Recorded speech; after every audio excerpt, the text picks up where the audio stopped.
right, so eventually I'm going to get on the computer and we're going to do this together. I'm driving right now, like I said, but I just want to give you guys some quick, like, before you get to that portion, what you should be doing. Research. Call your grandmas, call your granddads, call your great aunts and uncles, call your family, call your elders, and pester them, because I will pester mine and my family, and that's real. Talk to me. How was it when you were growing up? Tell me everything you saw. What did you feel? Record those conversations. Write important things down, because this is what's going to really, really help you later. And so just get as much as you can. In my tree, I started with myself, and then, my mom, and then her parents, and then my grandparents' parents, and stuff like that. And just ask around, call, pester. I don't give a damn if they acting like they don't remember, they don't want to tell you. Keep on. And and then go online, not even just online, but I would, for me, I'm a stickler with like organization. It's like, it helps me function and flow. Ancestry, I know it can be a little expensive for people, but you can do a 30-day free trial, and it is free at your local library. You can have a free account there.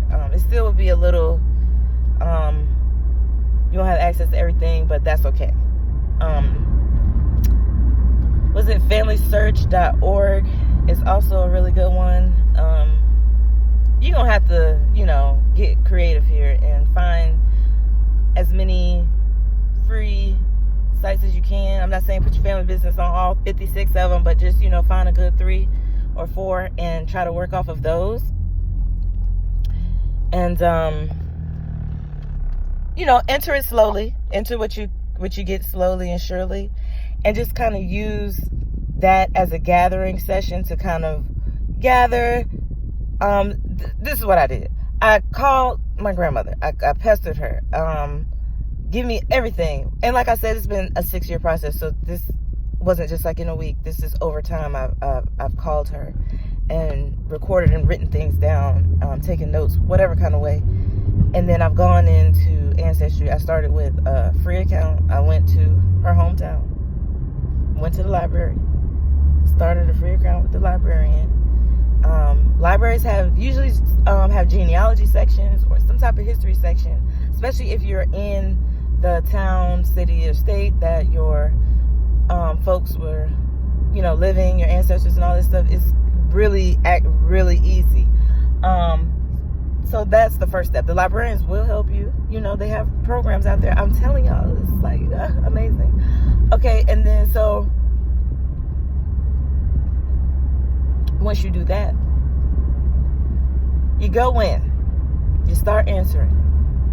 Make it a gathering session. Don't, I wouldn't really hold tight to anything at this particular time that you're finding. Just gather to get you establish yourself a base. Make sure your information is right. Make sure your parents are right. Make sure your grandparents are right, because that's going to kind of set the tone for everything else. And once you establish those records are accurate and everything's right and how you need it to be, then we're going to take a step further. Get census records. For grandparents and stuff like that, I try to get birth certificates, proof of birth. I don't want to just say birth certificates, because as we get into this, y'all will understand why. Just proof of birth, proof of death, war records, just whatever you can get your hands on to confirm that this is your folks. And like I said, I like to use a combination of like Ancestry and Family Search and Roots Web or Roots Finder, just because I like the organization of it.